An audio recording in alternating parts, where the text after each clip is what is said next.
Hey guys, on here. So it's been a little while since we've done one of these, but it's one I actually wanted to check out. We're going to be checking out a breakdown from New Rockstars on the Loki Season 2 trailer that just came out, because I know we caught some stuff. I'm sure there's a plethora of things that completely went missed. So I want to check this one out. It's surprisingly longer than I would have expected, but let's go ahead and kick it off. Make sure to support New Rockstars if you're not already. Subscribe to the channel. Link to this and the original video will be in the description. Here we go. Welcome back to New Rockstars. I'm Eric Voss, and this is a breakdown of the trailer for Loki Season 2. This show is returning October 6th, and it looks like in Season 2, we're going to see the origin of the TVA in the Victorian era, and Ms. Minutes in a ghost form scaring more 1893 Chicagoans than H.H. Holmes. Let's break down this trailer frame by frame for all the details you missed to see what's in store for the season. And a reminder that I don't know about that, but we'll roll with it. One over on the Deep Dive channel, and I found a ton of new details, so please give it a watch and subscribe to that channel. And when Loki Season 2 returns in October, our Inside Marvel after shows will be on the Break Room channel, so please subscribe to that too. Let's get started. OB? Hello? We have a little bit of a situation we wanted to run by you. Mobius! Wow! Great to see you again.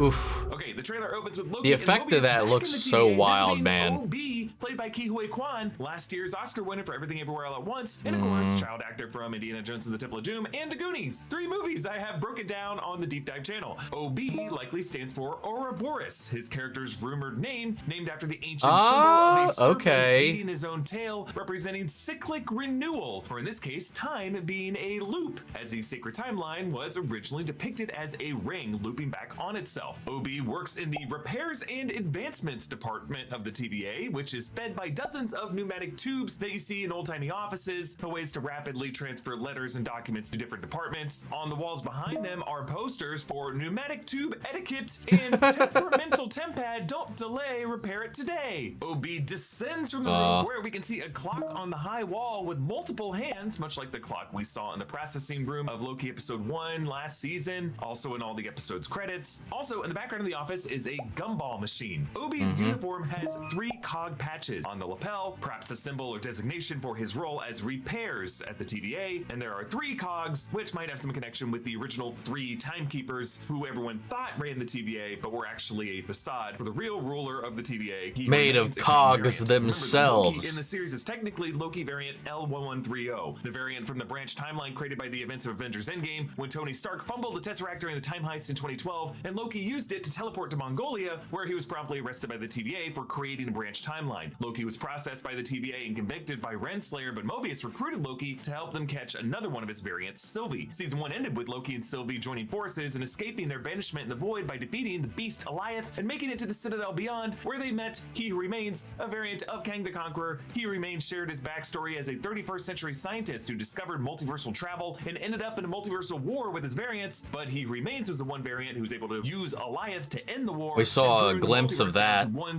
in the trailer. He Remains offered Sylvie and Loki 2 options: to kill him and unleash his variants, or take his job and maintain the sacred timeline. Sylvie chose to kill He Remains, and the sacred timeline ruptured into countless branches. Loki, back in the TVA, runs into Mobius and Hunter B-15, who now have had their memories wiped, and the statues of the Timekeepers have been swapped with one big statue of Kang. Renslayer had left the TVA in search of freedom, but we learned she was once a high school administrator with the name of Rebecca Tormenay. Quantumania gave us more context to the Kang story, showing us another Kang, Kang the Conqueror, who had been exiled to the quantum realm after destroying countless timelines. The mid-credit sequence of that movie showed us the full Kang dynasty led by Immortus, Pharaoh Ramatut, and Scarlet Centurion, overseeing the same sacred timeline that we saw in Loki. So Loki in this trailer is now wearing the same clothes, sword harness, and his sleeve has a cut on it that we saw him with at the end of season 1 after his duel with Sylvie in the Citadel. So this might be like immediately after. It looks a lot like bubblegum, which makes the appearance of that gumball machine in this room pretty important. Ugh, in a freeze frame like that, it's like, yeah. It's kind of like an MCU version of the glitching that the Spider-Man variants were going through in the Spider-Verse movies. But it's time. That's the only thing. Like, while like it affects the body in the same way, it's a different effect because it's time slipping, right? And maybe he'll go on to distinguish this, but like that's showing you're out of your universe. But they say he's being pulled through time through 2 different time periods. So he's not like being pulled out of universes. And the thing is that throws me off too is the TVA is supposed to be outside of time and even outside of the multiverse. So how is it affected? But it also visually reminds me of the unraveling of one of the Scott Langs in the Probability Storm in Quantumania, or what one of Max did to Reed Richards in Multiverse of Madness. This is kind of what it looks like when you're being unstuck from time and reality. A bit more on this in the next section. That's what's been happening. Wow. Time slipping. Wait, you know that? Yeah. You've seen that? Yeah. Can you fix that? No. It's impossible to time slip in the TVA. I know, but we just saw it happen. Yeah. Yes, Obi is fascinated to see this time slipping because it's something that should not be possible in the TVA. Remember, the TVA is supposed to be a neutral zone that is immune from magic and manipulations of the time stream. Time is supposed to flow differently in the TVA, but that seems now to have been changed since He Who Remains was killed. And now Loki is kind of like Desmond in season 4 of Lost, a figure unstuck in time, seeing the past and the future all at once, even inside Spoilers. of the TVA. On to the next section. I've been pulled through time between the past and the present. Hello?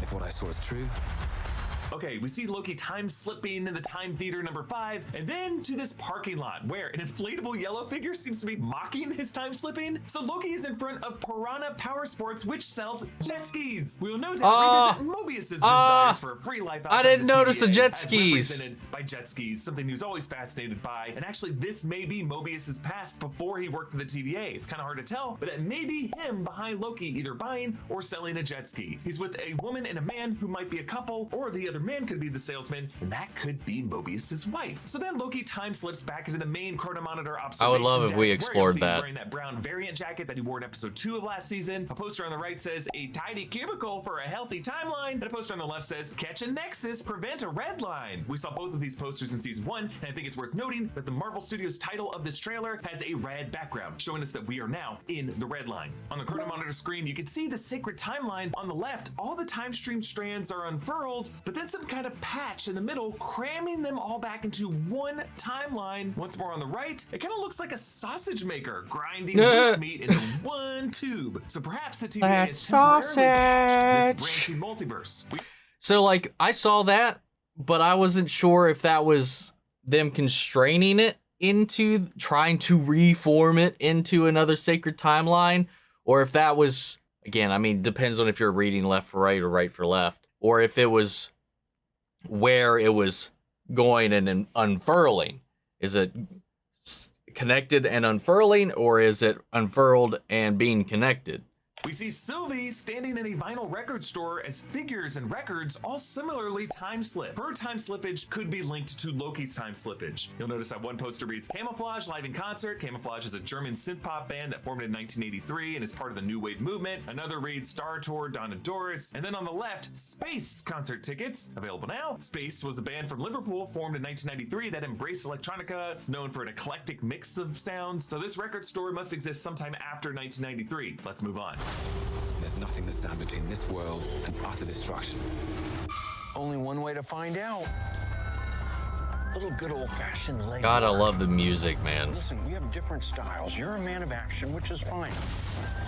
Okay, Loki uses a pruning stick on a mural of the Timekeepers, prodding it directly in the middle of the hourglass logo to prune the wall back to reveal the face of Kang's underneath. In the foreground Yeah, is the multiple severed ones head too. of one of the Timekeeper robots, the one that Sylvie beheaded, to reveal that the Timekeepers were just androids being controlled by Kang, puppets. It seems like this Loki's trying to convince the memory-wiped Mobius and B-15 that the Timekeepers are not in control of the TVA, but Kang is. They enter an elevator where the sign in the back reads, "Read entire sign carefully," followed by a long list of instructions that would take way too long Good to read in a typical Lord. elevator ride. But They just get in green, smaller two and lines smaller, down, it's something too. about temporal radiation, which is likely referring to the orange tinted energy that makes up all the technology of the TVA, the time doors, Ms. Minutes herself. It's interesting for it to be described as radiation though, because it means that the TVA and Kang can wield time as a kind of energy resource. It could be linked to the quantum ore that Sylvie was shoveling with that AIM shovel at the end of episode 1. Quantum ore could be the raw mineral that is refined into temporal energy. Loki and Mobius step into a world's fair. Possibly. Now, you'll notice they're wearing the same period costumes that they wore in the Quantumania post-credit scene, a scene from this upcoming Loki season when they find the Kang variant Victor Timely. In that scene, Victor Timely unveiled a machine he called his Temporal Marvels and said, Time is everything. everything. It shapes our lives, but perhaps we can shape it. In the comics, Victor Timely is a Kang variant from 1901 Timely, Wisconsin. He founded the town. It was a town that he uses really as a shield to hide his hidden kingdom of Chronopolis. And Victor Timely in this era is joined by Rebecca Tormenay, an alias of Interesting. Ramona Renslayer, and the name she may have at this point in time in this season. The gate they walk through reads Midway Plaisance, which is the original name of Midway Park in Chicago, which was built for the World's Columbian Exposition in 1893, aka the Chicago World's Fair. Behind it, we see the original Ferris wheel, which was the centerpiece of the 1893 Expo. This real-life exposition was the inspiration for the Stark Expo that we saw in 1943 in the first Captain America film, which included an exhibit from Phineas Horton, a figure who has a shared history with Victor Timely in the comics. The Chicago World's Fair also has a pretty dark history. It's a backdrop for the mass murderer H.H. Holmes, aka the Devil in the White City, who preyed upon people who moved to Chicago for the fair and trapped them in a murder castle that he built. He confessed to killing at least 27 people. He was a real piece of garbage. And I bring it up now because it kind of seems like Loki is suggesting the 1893 fair was the backdrop to another villain, Victor Timely. We see Loki firing his green sorcery when they're at the fair, cutting to an alley outside a 1970s movie premiere where Brad Wolfe gets hit by a blast, I think from a different scene, and then back to the 1893 fair where Loki gets blown out of the back of the Ferris wheel building. Perhaps Loki's duel with Victor Timely won't go down so well. Okay, on to the next section. I take a more slow, deliberate, cerebral approach. It's really goodbye.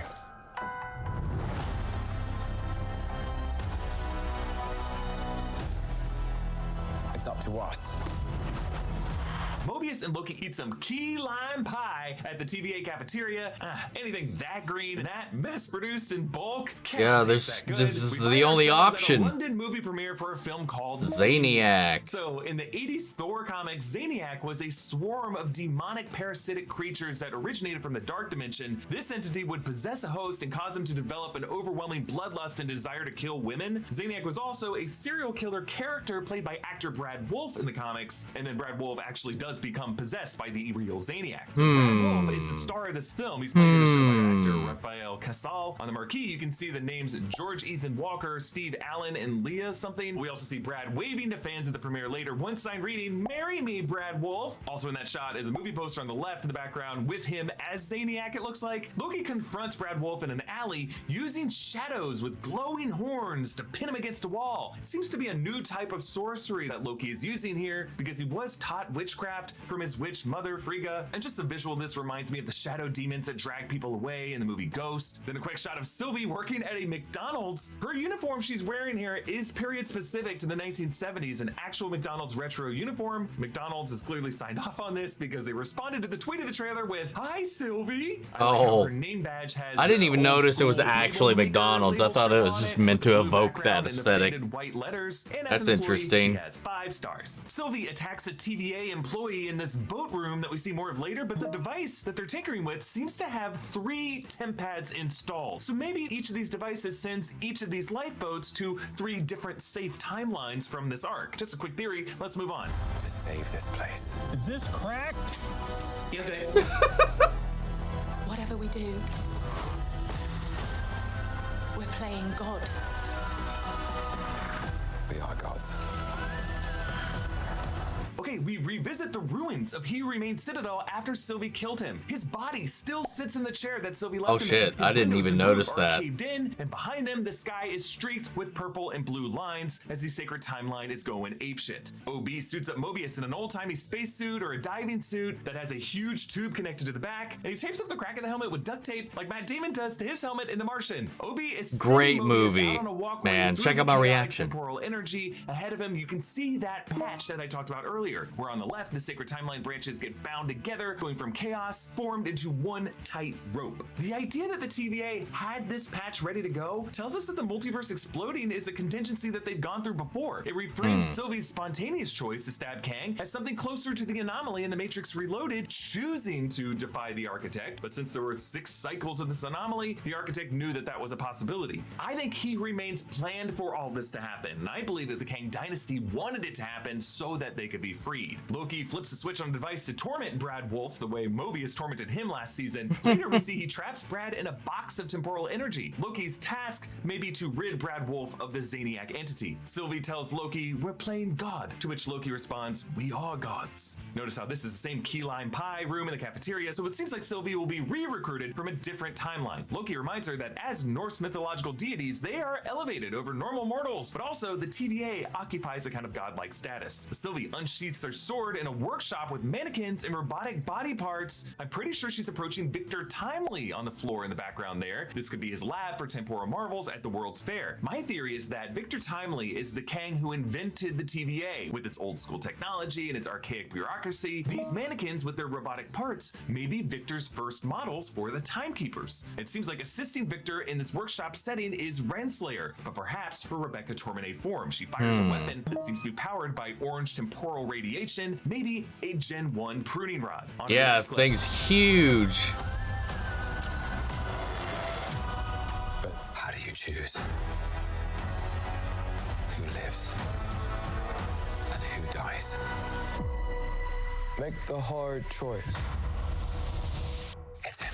Now, there is a close-up of Loki holding this clock device, green on one side, red on the other, on a scale from 1 to 3.99999. Now, there is text at the top of it. Something-matic. And then the TVA logo, and then I think the word is timer. I don't know, this could be an analog way of measuring when Loki is in safe green versus when he's approaching that red line status, which would be when he's about to time slip. The hand is currently moving back toward the green. We see Hunter B-15, perhaps in her past life as a doctor in a clinic. Behind her, notice, is a time door, but it looks like it's glitching a bit. Maybe the TVA it's coming from, it's not in great shape. Eugene Cordero returns as Casey, who may also take on the designation as Hunter K5E or KC. He leads his way through this dark industrial tunnel, and we see Renslayer, aka Rebecca Tormenate, wearing a frock over I think the it'd be. we saw her in earlier. I think it would. She's also witnessing the Victor. I think it would be pretty interesting to explore some of the backstories of the TVA agents and workers that we've been introduced before.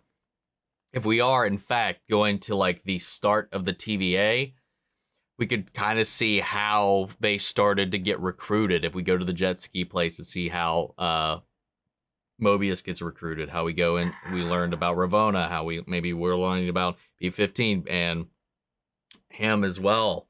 That could be really fun to go into. I'd really be curious to see that. Again, I would hope that we would get more time if we went and spent time doing stuff like that, because I don't know how much of the story that would end up taking up with their limited time. But yeah, I assume, like before, this and most everything else, this is going to be another 6-episode season.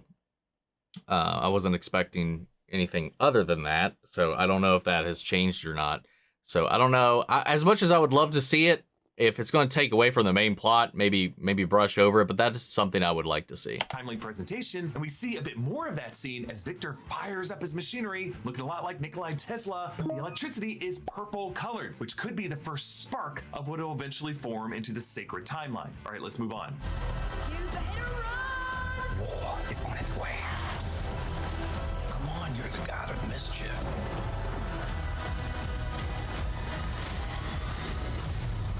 Always have been.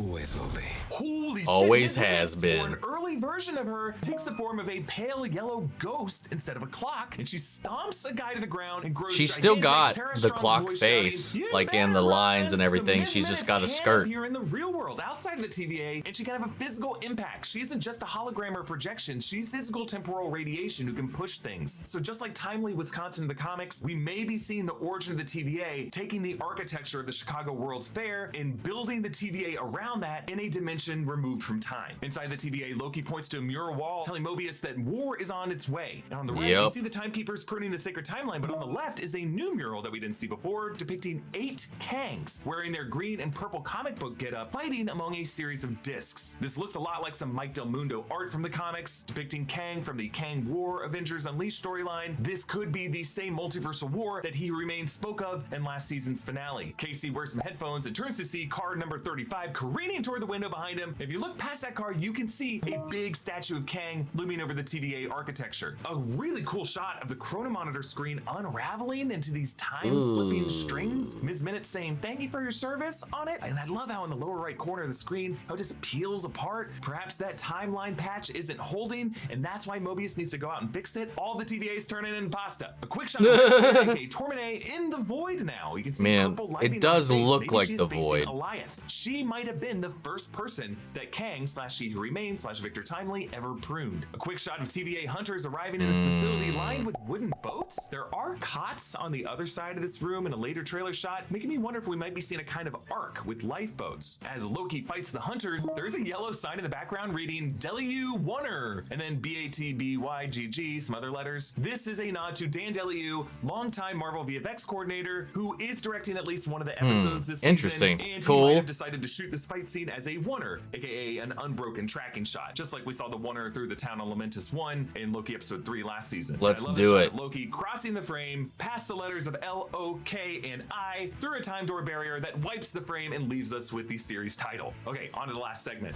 A little over the top, don't you think? I thought it was spot on.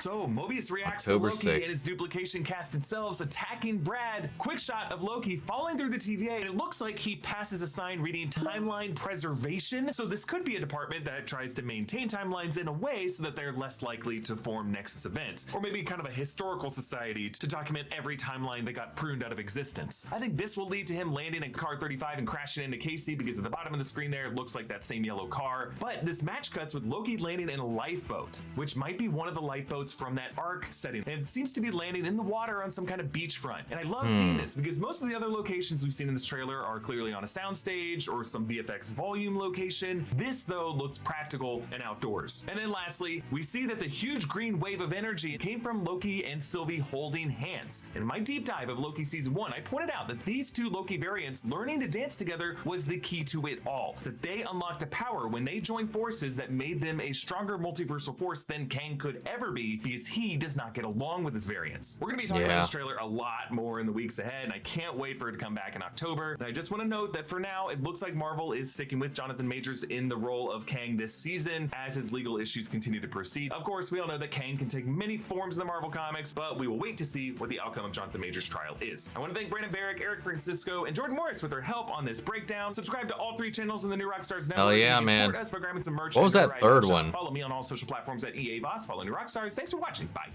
I have to check out. We'll see what that third one was. I recognize the first one, the deep dive one, but I don't recognize what the other one was. But yeah, that was a great little breakdown, man. There's, like I said, there's a lot of little details. There's a lot of little clues. There's a lot of little things that was hidden in that. And I knew I didn't catch half of it. I'm really intrigued about this. I mean, Loki season 1 is definitely one of the top tier shows that came out of this whole Disney Plus era, and I'm really interested in seeing where they go from here. And I know about the major stuff, obviously, and as that proceeds, we'll see what comes out of that. He is right, though, like as we've seen before, we've seen variants where they were not the same actor.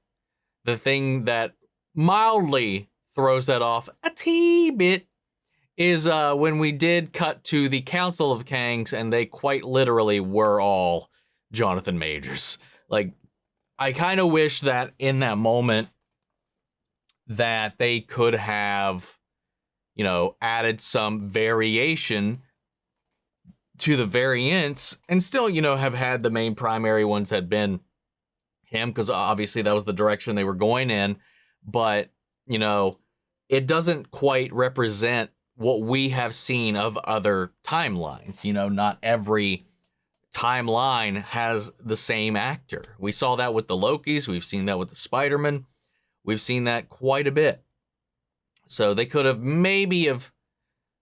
and probably there's no way to plan. Not probably.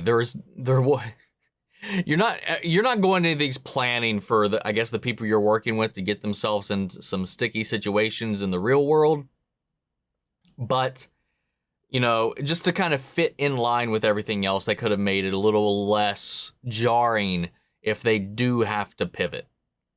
But I'm excited to see what they do with this. I'm excited to get back into more Tom Hiddleston and Owen Wilson and just the whole gang and see what more we learn about this new TVA, about the history of the TVA, and just what the fate of the TVA is going to be at this point.